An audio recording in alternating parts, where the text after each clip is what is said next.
Buenos días, hermanos. Sean ustedes bienvenidos a esta clase de escuela dominical. El día de hoy continuamos con nuestras lecciones de Sí Jesús. El día de hoy nos toca ver la elección por gracia. Antes de comenzar, les invito a que me acompañen para que oremos al Señor. Padre eterno, gracias te damos, Señor, porque en tu misericordia tú permites que en estos momentos estemos estudiando tu palabra, Señor. Te pedimos que sea tu Espíritu Santo el que nos guíe, Señor, el que nos dé la sabiduría, el entendimiento para comprender las verdades que tu palabra enseña, Señor, para que estas verdades las podamos atesorar en nuestros corazones, Señor, y las podamos poner en la práctica en nuestra vida diaria, Padre eterno. Ayúdanos a confirmar lo que tu palabra enseña, Señor, y guíanos para poder entender lo que tú quieres que nosotros podamos comprender en estos momentos. Lo ponemos en tus preciosas manos, Señor, porque lo hacemos confiando en el nombre de tu Hijo amado, nuestro Señor y Salvador, Cristo Jesús. Amén. Bueno, hermanos, recordemos brevemente que ya hablamos acerca de la doctrina de la soberanía de Dios. Ya vimos que Dios es soberano sobre todas las cosas y sobre todas las acciones que suceden en este mundo.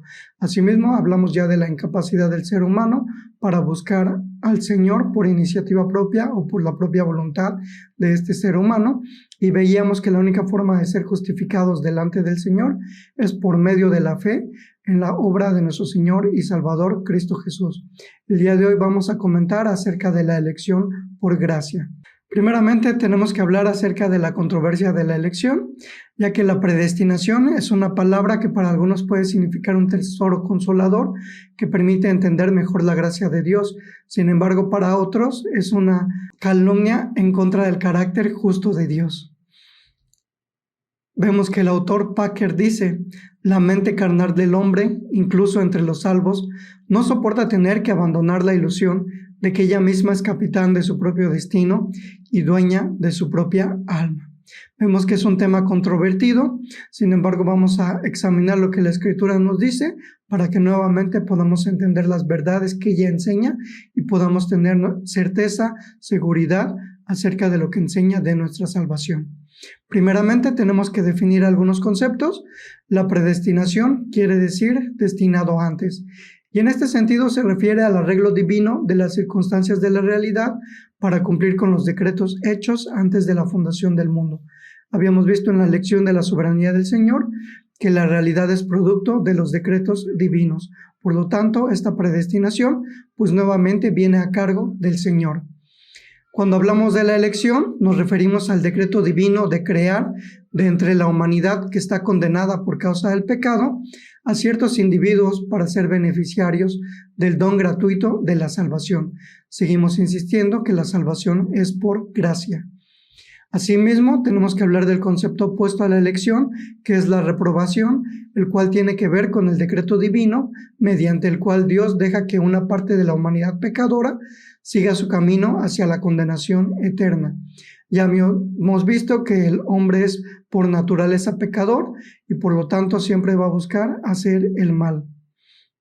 Aparentemente los conceptos de predestinación y elección pudieran parecernos iguales, sin embargo no significan lo mismo.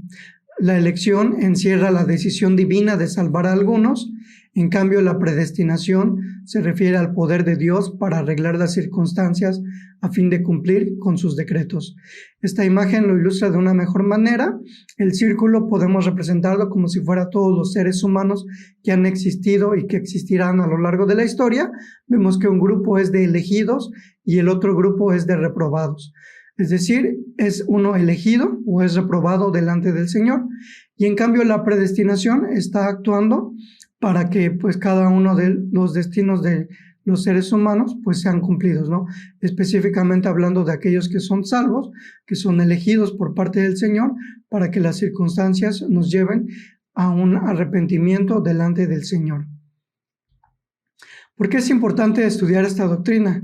Porque la elección es como una luz que ilumina el significado de la palabra gracia. Si la definición correcta de la palabra gracia es un favor inmerecido, que es la definición que más comúnmente podemos escuchar o que inclusive nosotros mismos damos, entonces la gracia tiene que ser independiente de cualquier actividad humana. Entonces sería ilógico proclamar la doctrina de la salvación por gracia mientras negamos la de la elección.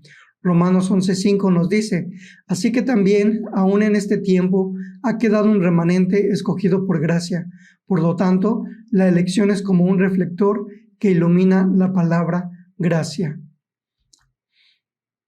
Vamos a utilizar como texto base para este estudio Romanos 9, ya que contiene evidencia sobre la elección, ya que este tema se expone claramente en este capítulo.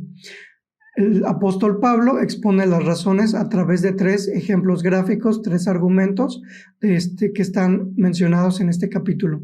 El primero, vamos a hablar acerca de Jacob y Esaú. En el segundo, hablaremos del faraón, que si recordamos está asociado a la liberación del pueblo de Israel en el libro de Éxodo. Y por último, veremos un ejemplo sobre el alfarero. Comenzando con Jacob y Esaú. Esta cita la encontramos en Romanos 9, versículos 6 al 13, y voy a darle lectura.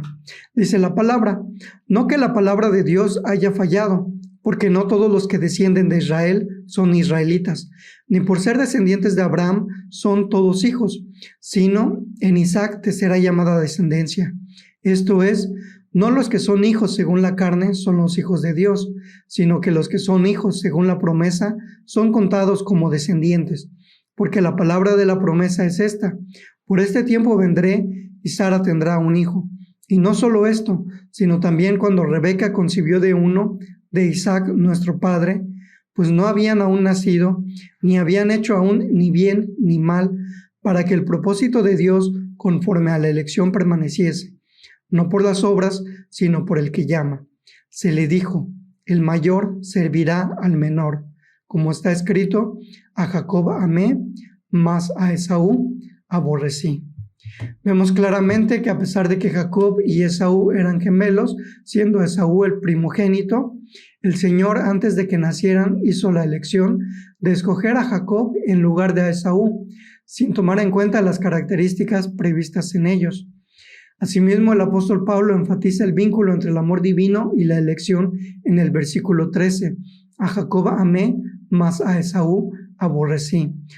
Por lo tanto, Dios ama por su libre elección, no por mérito alguno de los elegidos. Su amor es una fuerza poderosa y personal que le empuja a buscar, salvar y preservar a los elegidos. Él es el pastor que busca a la oveja perdida. Si recordamos la vida de Jacob, pues hay muchas acciones que él cometió durante su vida que pudieran no ser agradables delante del Señor. Sin embargo, el Señor fue el que lo eligió y lo eligió a pesar de lo que él realizó. Asimismo, el amor de Dios es activo, no es pasivo, es personal y no general, es voluntario y no forzado.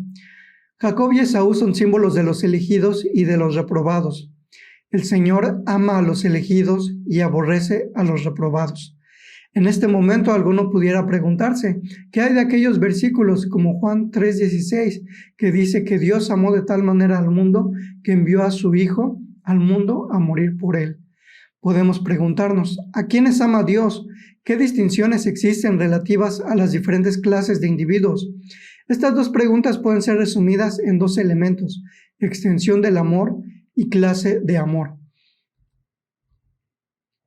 Respondiendo a la pregunta del amor universal de Dios que algunos creen que se manifiesta por versículos como Juan 3:16, debemos hacer la siguiente aclaración.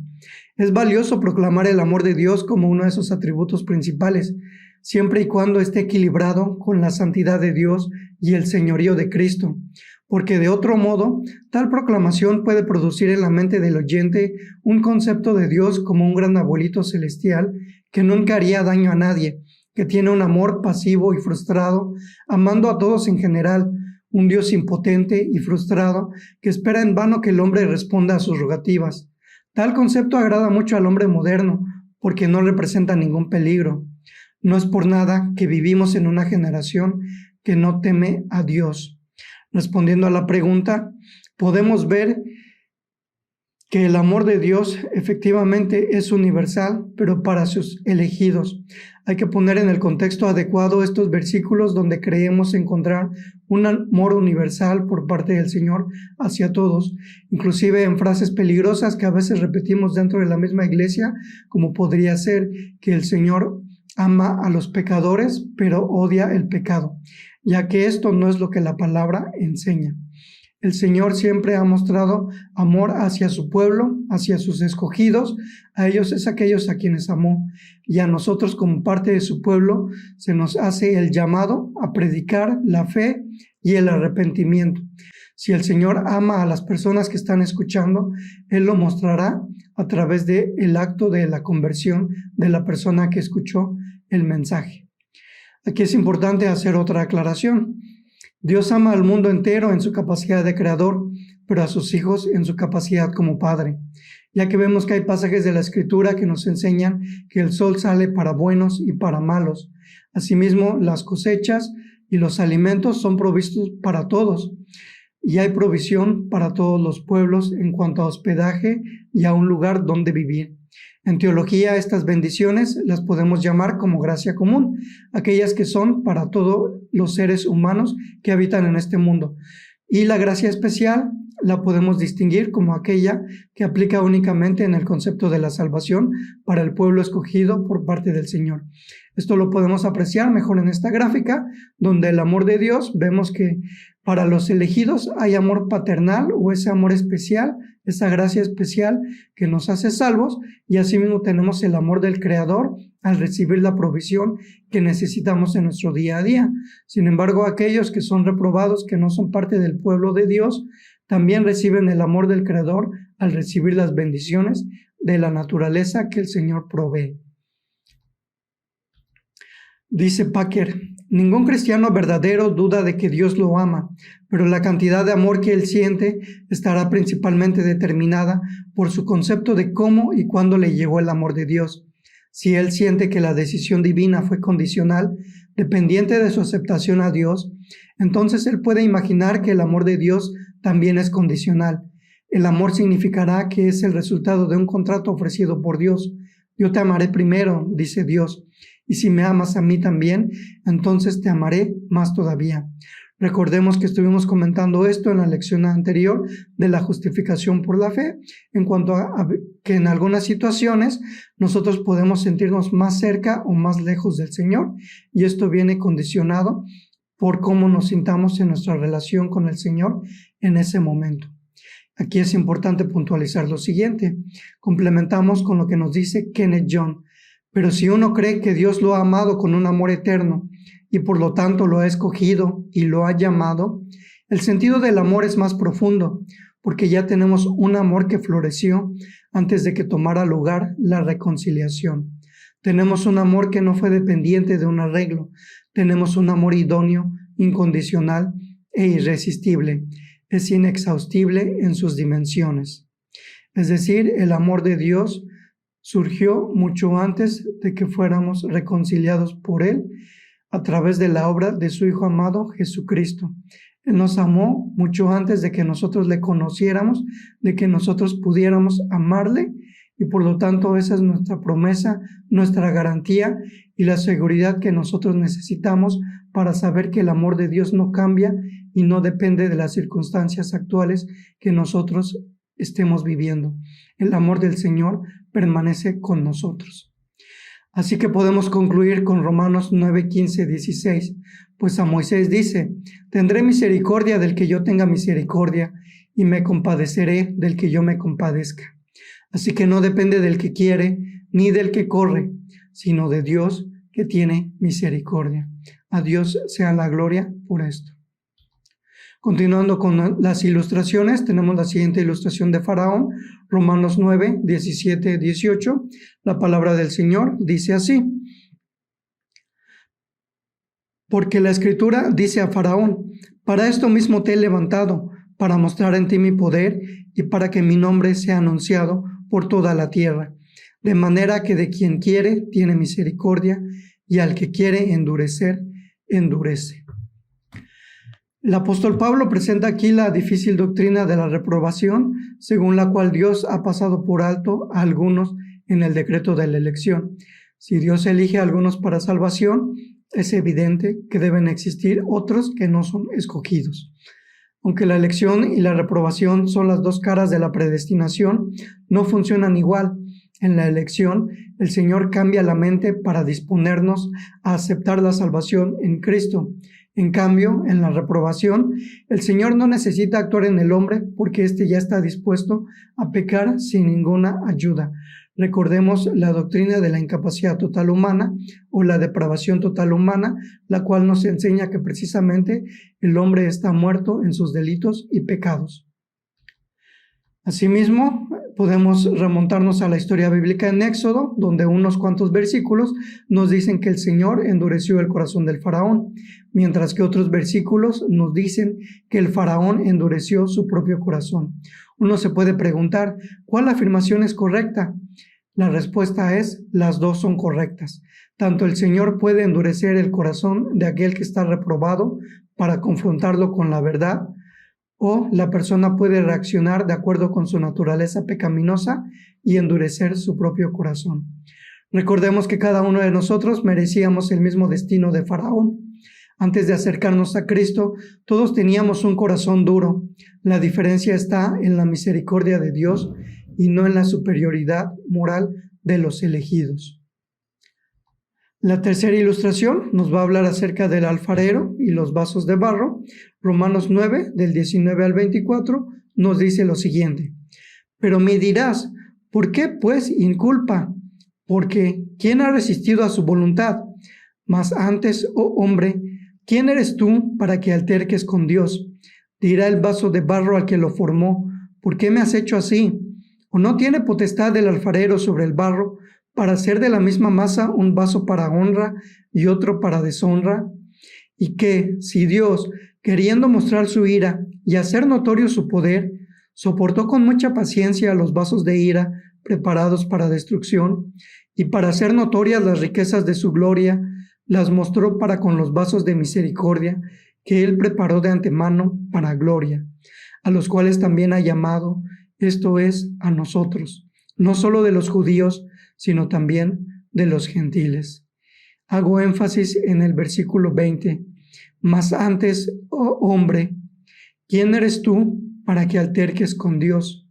Dirá el vaso de barro al que lo formó, ¿por qué me has hecho así? ¿Quiénes somos nosotros para altercar con el Señor? Eso es lo que el apóstol Pablo está explicando en este pasaje. El Señor, el alfarero, prepara vasos para deshonra como una demostración del justo juicio de Dios. Asimismo, prepara vasos para honra a fin de expresar la gloria de su gracia. Los contrastes son obvios. El amor y la misericordia de Dios hacia los elegidos son eternos. Su ira hacia los reprobados también. Estos dos grupos están en los extremos de la eternidad y nunca se reconcilian. Todo ser humano es uno de los dos vasos. Una vez más, el orgullo humano es derribado y la verdad triunfa. Nosotros existimos para Dios y no Él para nosotros. Por lo tanto, podemos concluir con el siguiente diagrama en cuanto a la elección.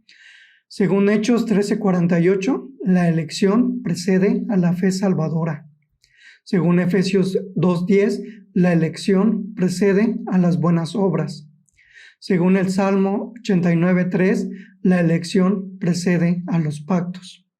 Y según Romanos 8:30, la elección precede al llamamiento eficaz por parte del Señor. ¿Qué podemos concluir al respecto? ¿Con qué contribuye el hombre para su salvación?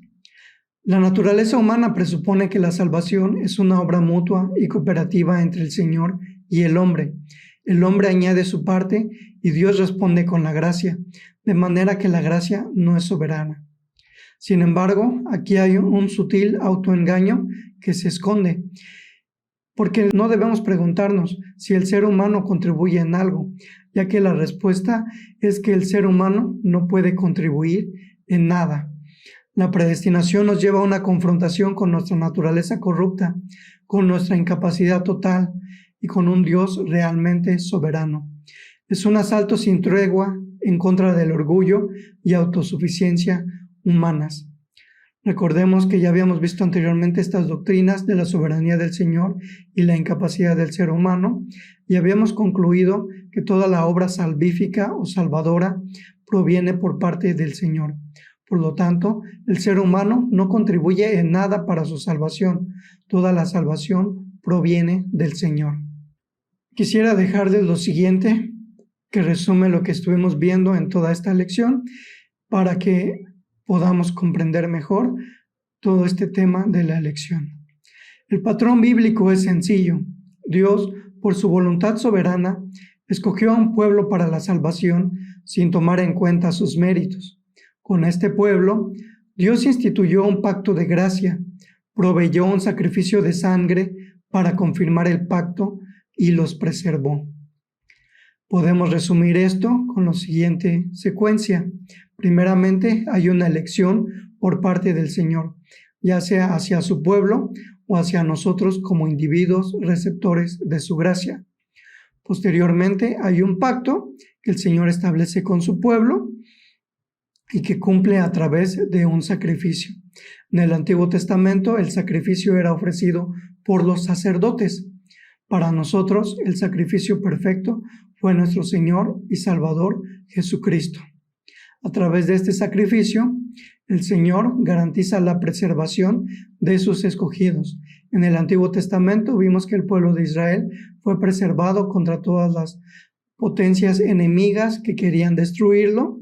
Asimismo fue liberado cuando estaba cautivo y el Señor siempre estuvo al lado de su pueblo. Para nosotros el Señor nos preserva para que nosotros podamos tener esa garantía de que nuestra salvación no se va a perder a pesar de las circunstancias que podamos estar viviendo.